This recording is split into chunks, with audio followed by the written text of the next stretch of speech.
El 7 de junio de 1967, el comandante de la brigada israelí Mota Gur hizo un anuncio que los judíos habían esperado oír durante 2000 años. Retomar este terreno era importante por varias razones. En primer lugar, es donde el rey Salomón construyó el primer templo judío, después de que los babilonios lo destruyeran. Zorobabel puso la primera piedra en el segundo templo, que más tarde fue ampliado por el rey Herodes. Cayó en el año 70 después de Cristo. Cuando el comandante Gur declaró que el monte del templo volvía a estar en manos judías, se reavivó la esperanza de un tercer templo largamente esperado. La guerra de los 6 días fue un milagro de proporciones bíblicas y supuso la apertura cataclísmica de una nueva era para Israel y el mundo entero. El rabino Chaim Drickman, del Instituto del Templo, se dedica a reconstruir el templo judío. Ve el tiempo transcurrido desde la guerra de los 6 días como un cambio profético. Creo que sería difícil no ver lo que ha pasado en los últimos 50 años como un tremendo salto, un tremendo avance. Es más que profético, es como un beso del cielo. Es como un beso divino, es como un roce íntimo con la realidad de la compasión y el amor de Dios. Él cumple sus promesas. El instituto comparte una conexión clave con la batalla por Jerusalén.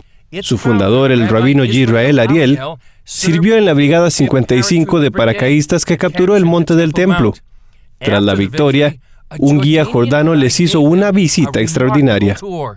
Su trabajo consistía en llevar la ametralladora de la compañía. Hay una fotografía muy bonita de eso. En realidad, la primera noche de la liberación de Jerusalén, se le encomendó la tarea de vigilar el lugar de la cúpula de la roca, que por supuesto es donde se encuentra el lugar santísimo. La historia que nos contó es que los soldados estaban en el monte del templo y era como la primera hora, más o menos. Se le acercó un jordano vestido de occidental que les explicó que la guía oficial del Parlamento jordano y se ofreció a llevar a los soldados, lleva a los soldados y al rabino y les dice que aquí exactamente donde estaba el santuario, aquí es donde estaba el altar y aquí es donde estaba la menorá. Les cuenta todas estas cosas sobre la historia del templo sagrado. Finalmente, el rabino preguntó, ¿por qué nos cuentas todo esto? Y él le dijo, bueno, tenemos la tradición de nuestros padres, ellos de sus padres, de que un día los judíos liberarían una guerra y conquistarían esa montaña y reconstruirían el templo sagrado y asumo que ustedes comenzarán mañana.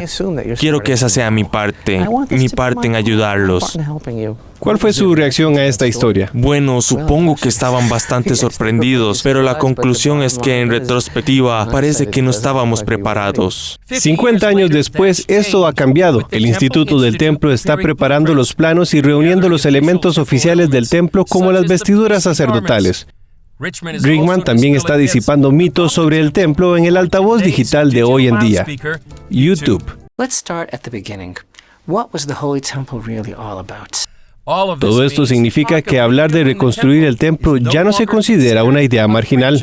Hoy hay un lobby en la Knesset de cuántos miembros de la Knesset hablan constantemente de los derechos judíos al rezar en el monte del templo. Hay miembros de la Knesset que realmente hablan de la reconstrucción del templo sagrado. Se dan cuenta de que hace 20 años a estas personas no se les habría concedido un momento en el horario. Así que hace años esto se consideraba marginal. Fanáticos, lunáticos, peculiares. Hoy es la corriente dominante. Uno de esos miembros es Yehuda Glick. Hace 10 años no había ni un solo miembro de la Knesset que ascendiera al monte del templo. Hoy tenemos 20 miembros de la Knesset que están interesados en ascender al monte del templo, rezar en el monte del templo y forman parte de la batalla por la redención del monte del templo y para devolver al centro del siguiente paso en el proceso de redención. Drickman ve el templo a través de los ojos del profeta Isaías, que escrito hace 3000 años dice: la casa de Dios sería una casa de oración para todas las naciones.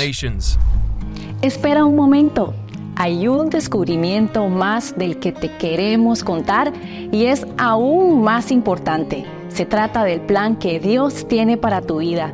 Te contamos cuál es en el link de la descripción o puedes también escanear este código QR. Puedes seguir disfrutando del video y al final te dejaremos nuevamente el enlace en el link. Significa que hay un Dios en el mundo y que lo mejor está por llegar. Y estamos tan conectados a Él y entre nosotros y a ese propósito y a toda la humanidad. Y es un privilegio maravilloso estar con ustedes hoy mirando Jerusalén y darnos cuenta de que estamos viviendo probablemente el momento más importante de la historia. Si crees en el Dios de Israel y ves su mano sobre su pueblo y comprendes los tremendos cambios que se han producido a lo largo de los años, ves que aquel que nos trajo hasta aquí no ha terminado y cumplirá sus promesas.